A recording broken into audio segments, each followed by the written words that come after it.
আড়াল থেকে পরশুরামের সব কথা শুনে সত্যি জেনে গেল ত্রটিনী। সম্পূর্ণ জানতে হলে দেখতে থাকো। গল্পের শুরুতেই দেখা যায় সবাইকে তো তুলে আনা হয়েছে পরশুরামের ডিপার্টমেন্টে। এরপর সেখানে পরশুরামের বস কথা বলতে শুরু করে, আর সেখানে বস বলে, কি ব্যাপার বলুন তো, আপনি কি করে এতগুলো গুন্ডাকে মারতে পারলেন? না মানে আমি যতদূর শুনেছি আপনি তো এরকমভাবে কিছুই করতে জানেন না। তখনই বাকি যারা যারা ছিল, বিশেষ করে আয়ুষী, প্রাচী, প্রার্থনা, এরা বলতে থাকে, সত্যি কথা, আজকে জামাইবাবু যেভাবে মেরেছে ওদেরকে দেখে তো মনে হয়েছে প্রশিক্ষণপ্রাপ্ত, কারণ প্রশিক্ষণ ছাড়া এইভাবে কাউকে মারাটা ইম্পসিবল একটা ব্যাপার। তখনই বলরাম বলে, কি ব্যাপার, হ্যাঁ কিভাবে মারলেন আপনি? তখন ত্রটিনী বলে, স্যার ওর ছেলে মেয়েকে ভীষণই ভালোবাসে। ওর ছেলে মেয়ের দিকে যেভাবে বন্দুক তুলে তাক করেছিল গুন্ডারা, তাই রাগ সামলাতে না পেরে ও গায়ে হাত দিয়ে দিয়েছে স্যার। অফিসার তখন বিশেষ করে বড় যে স্যার ছিলেন তিনি তখন বলে, শুধুমাত্র বাচ্চাদের গায়ে হাত তুলছিল বলে এতটা জোরে মারতে পারলো? ব্যাপারটা তো কিছু অন্যরকমই লাগছে। এরপর আরাধ্যাকে সাইডে নিয়ে যাওয়া হয়, আর এরপর বিজিত বলে, এই যে ত্রটিনী এসব চোখের জল ফেলছে না, এগুলো জাস্ট অ্যাক্টিং, এছাড়া আর কিচ্ছু না।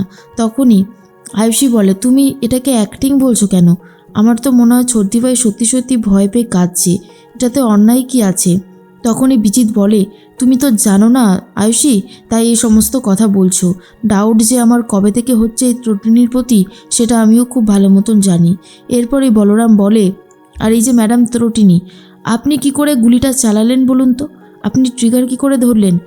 আর যা দেখে মনে হয়েছে আপনি তো এলোপাথারি গুলি চালাননি, একদম ঠিকঠাক জায়গায় গুলিটা করলেন কি করে? ত্রটিনী বলে, কি করব, আমার কাছে তো কোনো উপায় ছিল না, নিজেকে বাঁচাতে আমার যেটা ভালো মনে হয়েছে আমি শুধু সেটাই করেছি। কেন, আমি কি ভুল কিছু করেছি? তখনই বলরাম বলে, না আপনি ভুল কিছু করেছেন কি না আর করেননি সেটা তো এখন আমি বলতে পারবো না, তবে আপনি যে নিজের আত্মরক্ষার জন্য এই কাজটা করেছেন সেটা আমি দিব্যি বুঝতে পারছি। তবে ঘটনাটা কিন্তু বেশ গুরুতর। আপনি গুলি চালাতে জানেন না, তবুও আপনি গুলি চালিয়ে দিলেন। আর এদিকে আপনার বর মারধর করতে জানে না, কিন্তু ব্যাপক মারধরও করলেন। ব্যাপারটা বেশ ইন্টারেস্টিং, তাই না? ঠিক সেই মুহূর্তেই তখনই পরশুরাম বুঝতে পারে এবারে একটু বেশি বাড়াবাড়ি হয়ে যাচ্ছে। তাই বলে, স্যার এখানে তো সব কিছু মিটে গেছে, আমি আমার পরিবারকে নিয়ে ফিরতে পারি তো? তখন নন্দিনী বলে, হ্যাঁ তো আমাদেরকে তো ফিরতে হবে, আজকে তো আইবুড়ো ভাতের অনুষ্ঠান হয়েছিল করা, কিন্তু সেই আইবুড়ো ভাত তো খাওয়াই হয়নি, এখনও হয়তো খাবারগুলো সব ওইভাবে পড়ে আছে। প্লিজ অফিসার, এখন আমাদেরকে যেতে দিন। কিন্তু অফিসার বলে, দাঁড়ান, আপনারা তো যাবেনই, তার আগে আমার কিন্তু সবার সাথে যা কথা হলো, এরপর যদি কাউকে আবারও ইনভেস্টিগেশনের কাজে তুলে আনতে হয় আমি কিন্তু আনবো, আর তার কাছ থেকে অবশ্যই আবারও স্টেটমেন্ট নেব। এরপরে সবাইকে চলে যাওয়ার জন্য বলে, সবাই তো চলে যায়, কিন্তু পরশুরামের ছেলে যেতে চায় না। লাট্টু তখন যেতে চায় না আর বলে, আমি পায়ের সাথেই যাব। ঠিক তখনই আরাধ্যাকে নিয়ে আসা হয়।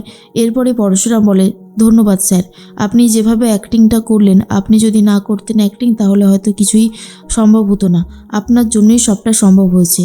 তখনই স্যার বলে, দেখো পরশুরাম, তোমার জন্য এটুকু আমি করতেই পারি, কিন্তু কতদিন তুমি এই নাটকটা চালাবে সেটাই একটা বড় ব্যাপার হয়ে দাঁড়িয়েছে। এরপর পরশুরাম বলে, দেখাই যাক না কতদিন কি করা যেতে পারে, যতদিন করা যাবে ততদিন তো করবই। এরপর আরাধ্যা বলে, কি হলো কেসটা, আমাকে সরিয়ে দিলেন কেন? অফিসার বলে, আপনি তো খুব ভালোভাবেই জানেন পরশুরাম ঠিক কে।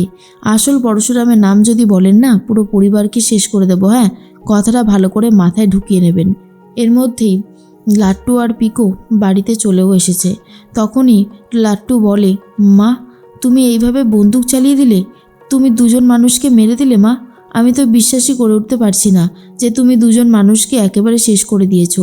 কি করে করলে মা এটা? আমার বন্ধুর মায়েরা তো এই কাজগুলো করতে পারে না।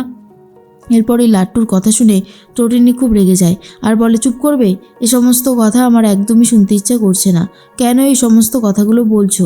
লাট্টু তখন বলে, কেন বলবো না, আমি তো ভাবতেও পারছি না যে এরকম কিছু ঘটতে পারে। তখন ত্রটিনী বলে, শোনো, এই পৃথিবীটায় না, সমাজে এই পৃথিবীটাতে প্রচুর মানুষ শুধু অপরাধ করে যাচ্ছে, অপরাধে পুরোপুরি এই দুনিয়াটা মজে রয়েছে। অপরাধ সরাতে গেলে এরকম 2-4টে কিছু করতেই হবে। তুমি এসব নিয়ে ভেবো না, আর এসব বাদ দাও, অনেক হয়েছে, এইসব কথা আর তুমি বলবে না। কিন্তু লাট্টু বুঝতে পারে মা সাধারণ কেউ নয়, নাহলে এইভাবে গুলি চালানোটা সম্ভবই নয়। কারণ পুলিশ কাকুরা বলেছে, এটাই লাট্টুর মাথায় ঘুরতে থাকে। তার মধ্যেই কর্ণ ফোন করেছে আর বলে, আজকের গেমটা তাহলে তুমি জিতে গেলে ত্রটিনি। ত্রটিনি তখন বলে, কেন, জেতার কথা ছিল না বুঝি? একটা কথা না, ভালো করে কান খুলে শুনে রাখবেন। অন্যায় যে করে আর অন্যায় যে সয়, দুজনাই কিন্তু সমান অপরাধী। তাই আমি অন্যায় না সয়ে প্রতিবাদ করেছি, আর ভবিষ্যতেও করব। দেখি কে আমাকে আটকাতে পারে।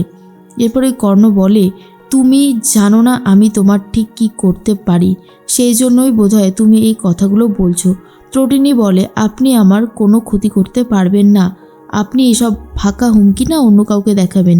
এসব আমাকে দেখিয়ে কোনো লাভের লাভ হবে না, কারণ আমি আপনার এই ফাঁকা হুমকে একটুও ভয় পাচ্ছি না, মনে রাখবেন।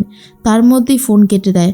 এরপরেই লাট্টু বলে, সত্যি কথা, মা যে কিভাবে এই সবগুলো সামলালো সেটাই বুঝে উঠতে পারছি না।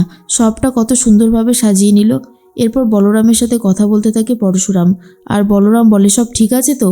পরশুরাম বলে, কি জানি কি করে ঠিক থাকবে। ছেলেটা বারবার করে একই কথা বলে যাচ্ছে যে কি করে মা বন্দুক চালালো। ওর কোনো বন্ধুর মা তো এইভাবে বন্দুক চালাতে জানে না। এসব কথা বলছে, বুঝতে পারছি না কি বলবো। অনেক বড়ই বিপদে পড়েছি, বুঝলি তো বলরাম। তবে দেখা যাক কি হয়, ঠাকুর ঠিকই এই বিপদ থেকে আমাকে উদ্ধার করবে। এর মধ্যেই চলে এসেছে ত্রটিনি। ত্রটিনি অনেকক্ষণ ধরে কথাগুলো শুনেছিল, আর এরপরে ত্রটিনি সামনে আসতেই পরশুরাম জাস্ট ভয় পেয়ে যায়। আর পরশুরামের চমকে যাওয়া দেখে ত্রটিনি বুঝতে পারে পরশুরাম ভয় পেয়ে গেছে। এরপরেই জিজ্ঞেস করছে, কি ব্যাপার বলো তো, কার সাথে এত কথা বলছো? পরশুরাম বলে, আরে স্বাভাবিক একটা ব্যাপারেই কথা বলছিলাম, তুমি এসব নিয়ে ভেবো না। একদম ঠিক আছে, বাচ্চারা খেয়েছে তো? তখনই ত্রটিনি বলে, হ্যাঁ খেয়েছে। কিন্তু ত্রটিনি বুঝতে পারে পরশুরামও কোনো সাধারণ ব্যক্তি নয়, পরশুরামের মধ্যেও কোনো ট্যালেন্ট আছে, আর পরশুরাম অন্য কোনো ডিপার্টমেন্টে চাকরি করে।